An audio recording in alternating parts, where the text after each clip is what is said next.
We did not close the ceasefire. The conditions are such that there is no possibility of a conflict of faith and security in this context. First of all, as a coastal country, we have the right, according to international law, to take measures to ensure the interests of the people of Iran in the context of a war against us. According to international law, in these conditions, we cannot allow the enemy's intelligence, especially the enemy's military, to take advantage of the ceasefire and have a normal transition. As far as we know, they will hit us. Both the enemy's allies and the countries that directly or indirectly supported the military coup have been prevented from crossing the Hormuz Strait. At this point, the Islamic Republic of Iran, even at the height of the war, was helping to cross the safe passage of ships that were not in this framework. That is, ships belonging to the opposing parties or the allies and associates participating in this transgression. Therefore, what Iran has done is in accordance with international law to defend Iran's territorial integrity and national security. During this time, we have faced a number of threats from the U.S. At first, they said that it was not important for them to cross the Hormuz Strait. They invited other countries to help them cross the Hormuz Strait. In fact, the U.S. was the cause of this situation and the security regime, which started the military invasion of Iran. After a while, they changed their mind and did what they call a sea blockade. As you have seen today, after the events that took place, these blockades are a source of frustration, a source of confusion, and I think they are also very enlightening for our people and the people of the region. The opposing party has neither a reasonable logic nor a firm commitment to its commitments. I think you pointed out the tweet that Dr. Arakti made about the Hormuz Strait. I would like to emphasize that this tweet is not a new concept.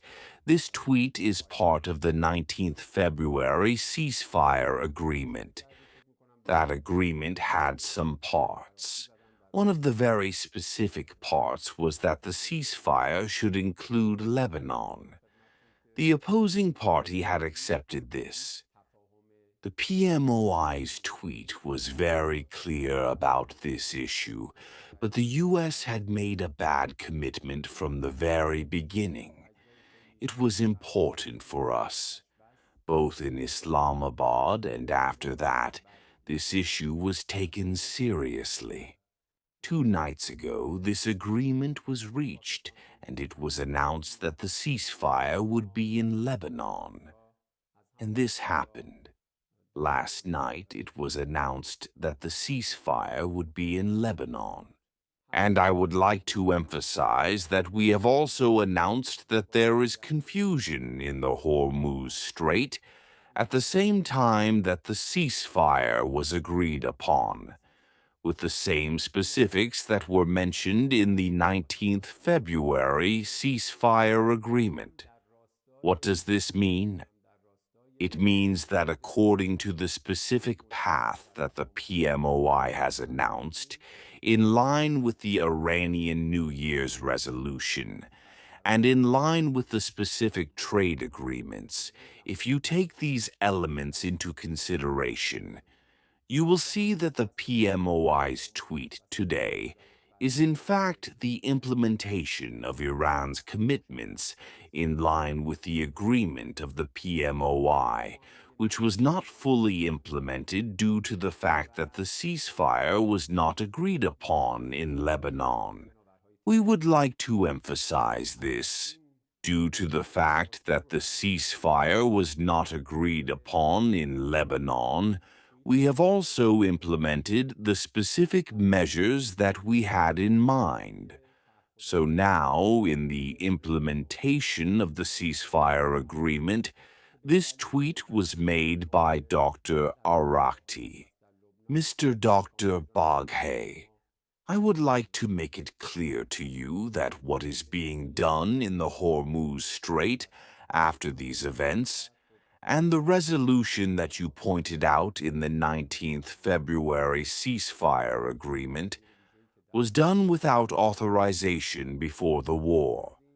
Now, as the Commander-in-Chief of the IRGC Navy has announced, the IRGC Navy should have an authorized organization, and we will allow the number of such organizations as much as it is based on the determination of the IRGC Navy.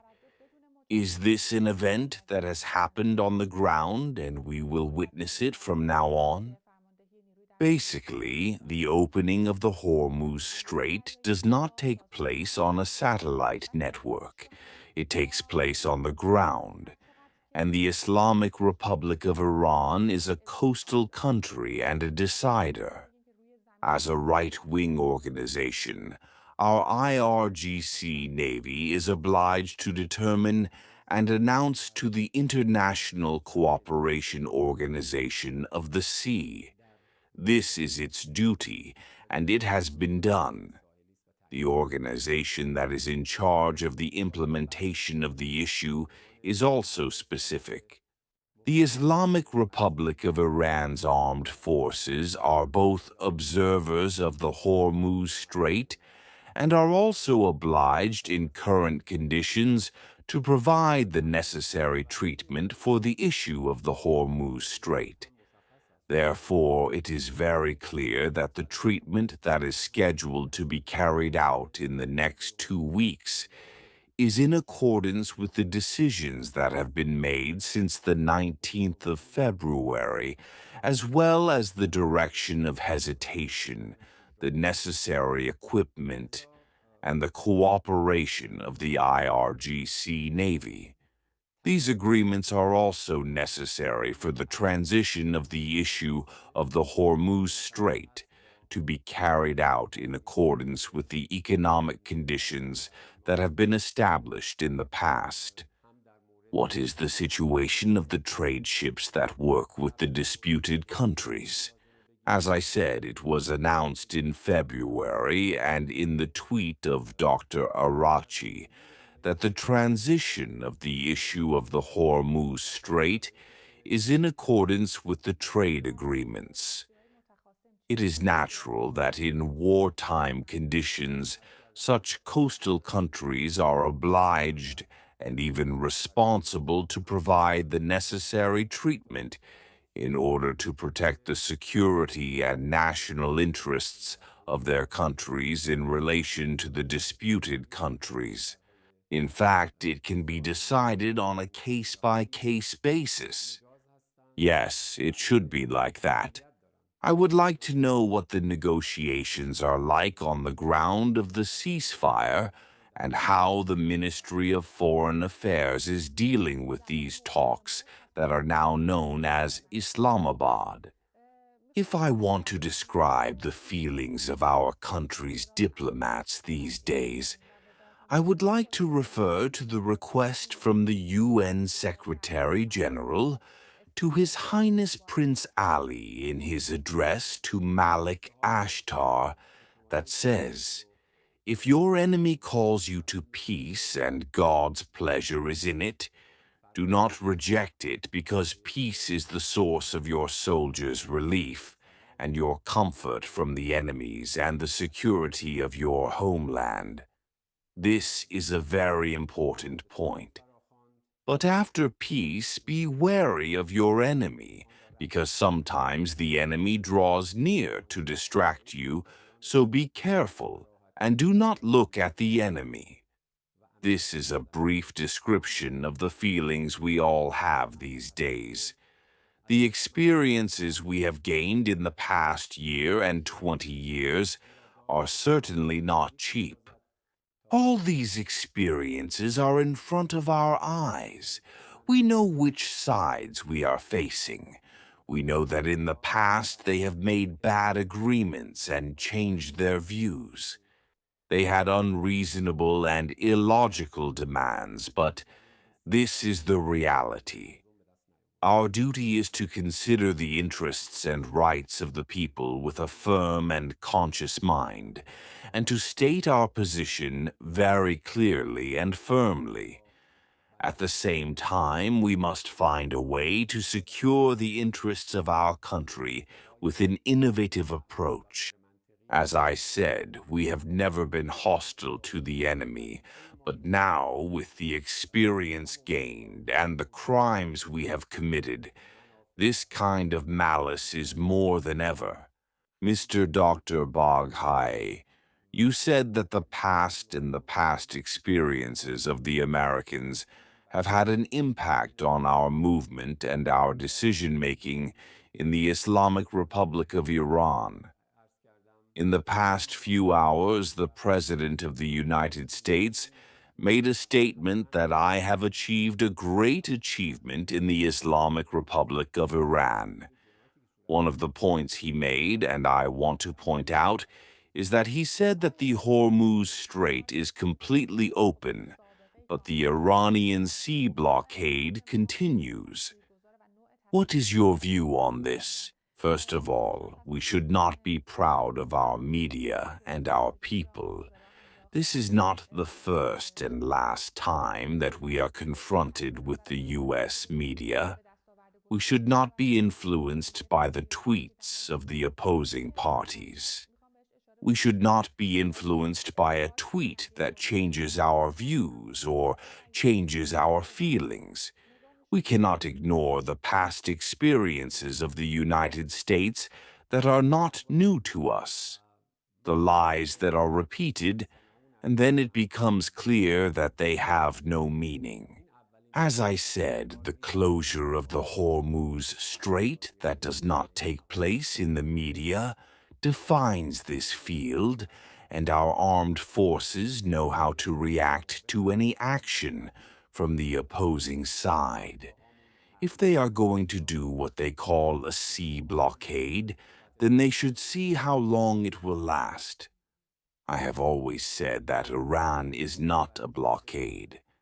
Despite what has happened in practice, the statement of this issue should make us aware of what we are dealing with. Secondly, the Islamic Republic of Iran will definitely demand a sea blockade in case it continues, and Iran will definitely take the necessary measures regarding the Hormuz Strait. We have also made claims about the nuclear issue. If we go through the plan that was based on the ceasefire, we will see that there were no claims about the nuclear issue. We have also made claims about Iran's enriched uranium. I would like to know if the talks in Islamabad will continue in Tehran and will continue in the future. I would like to know about these issues. The Iranian delegation is focused on the interests of Iran. We should not allow our attention to be distracted from the issues and interests of the people of Iran that have been determined by the regime. We should keep an eye on this. As for the issues that have been mentioned both in the media and in the U.S., none of them are acceptable. As an example, Iran's enriched uranium is not supposed to be transferred. Just as the soil of Iran is sacred and important to us, this issue is also important to us. So this issue is completely rejected. The issue of transferring uranium with a 60% concession is not an issue. It has never been an issue. It has never been an issue to transfer Iran's enriched uranium to the U.S. There are various arguments about the issues that are part of our nuclear deal, But I have never said that the transfer of Iranian enriched uranium to the U.S. was not an issue. What about the permanent enrichment? All of these issues are part of the media work that is being done to influence the negotiators and the negotiating table. Our diplomats and members of the negotiating team will certainly not be influenced by these negotiations. Based on the decisions that the regime makes, the negotiating team will proceed based on the decisions that benefit the interests and rights of the people of Iran. With regard to the point that you have just made, is the nuclear deal different from the nuclear deal? Look, the nuclear deal is about the end of the war. The nuclear deal is about the end of the war. There are various elements that have been discussed. For us, the withdrawal of sanctions is very important. The issue of the additional losses during the civil war is of particular importance. The issue of the ceasefire is also of particular importance. All of these elements should be considered as part of a package. None of these elements should be excluded. All of these elements should be considered as part of a package. I remember that in the talks in Islamabad, the Americans did not disagree on the ceasefire in Lebanon. This was a positive event that the Americans accepted the conditions that Iran imposed on them and did not accept the ceasefire in Lebanon. I would like to ask you about the talks in Islamabad. The U.S. president claimed that he was directly discussing the Iranians in the talks. Look, the Iranian negotiators were very specific about who they were, and the U.S. Therefore, whatever else is said by the U.S., as you have pointed out, there is nothing more to say. Negotiations in Islamabad between Mr. Dr. Ghalibaf, the head of parliament, and the U.S. Vice President were held in Pakistan. It is very clear. Other than that, any discussion about the U.S. negotiating with the Islamic Republic of Iran has no real meaning. Speaker 2. Mr. Sokhangor, I would like to repeat a part of your speech and then ask my question.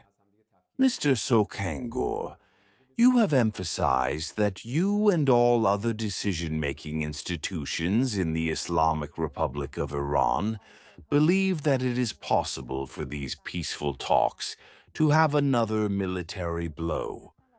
You have emphasized this premise that everyone has, and that past experience has led to this readiness. But the U.S. President has emphasized that we have a long way to go before we reach an agreement. In your opinion, how far is the way to an agreement and how close is it? Please allow me to say that I have no opinion about the meetings of the U.S. I have said that we have to focus on our own work. If we want to be alert, we have to focus on our own work. If we want to be alert, we have to focus on our own work.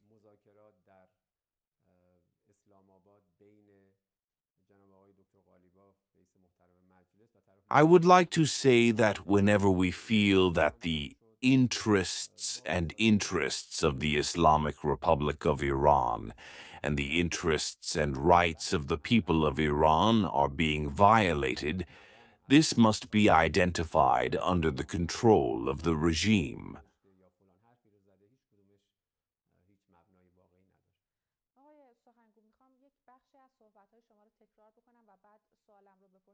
Our duty in the foreign ministry and in the diplomatic system is that based on the instructions and actions that are announced to us, And I would like to say that the Foreign Ministry has a very important role and influence in decision-making. And I would like to say that the Foreign Ministry has a very important role and influence in decision-making.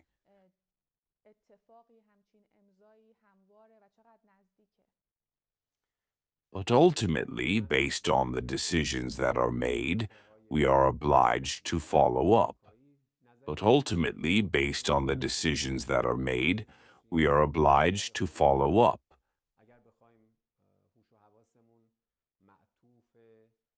And at that point, it will be announced whether we are close to an agreement or a distance.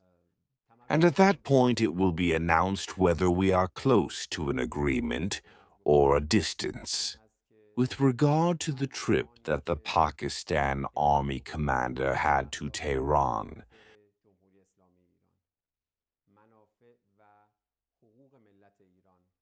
and I know that in the past days you have talked about the messages in detail.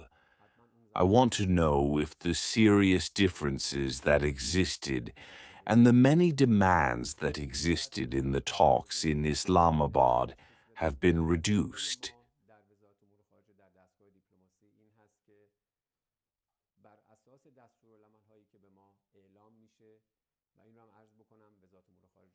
I can say that much more than in the Islamabad meeting. I can say that much more than in the Islamabad meeting. It became clear that in which areas there is a kind of distance between us.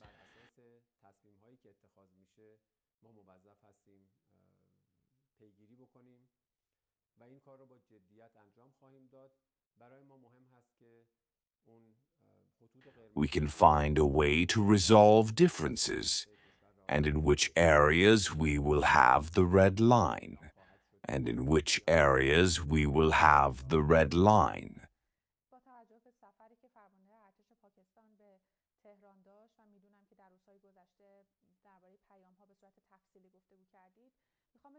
I don't want to go into details because these discussions are still ongoing. But what I can say for sure is that there are no more misconceptions about any part of the negotiations.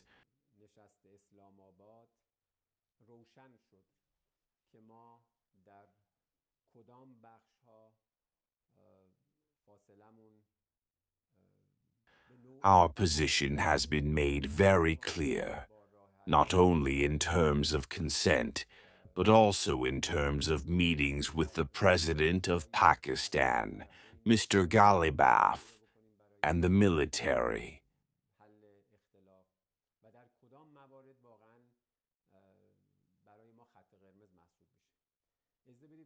Everything is clear, and I would like to say that a part of the negotiations of the past few days and negotiations of the previous periods were focused on the nuclear issue, but now the negotiations are focused on the end of the war.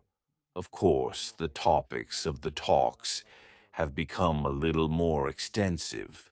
For example, the issue of the Hormuz Strait.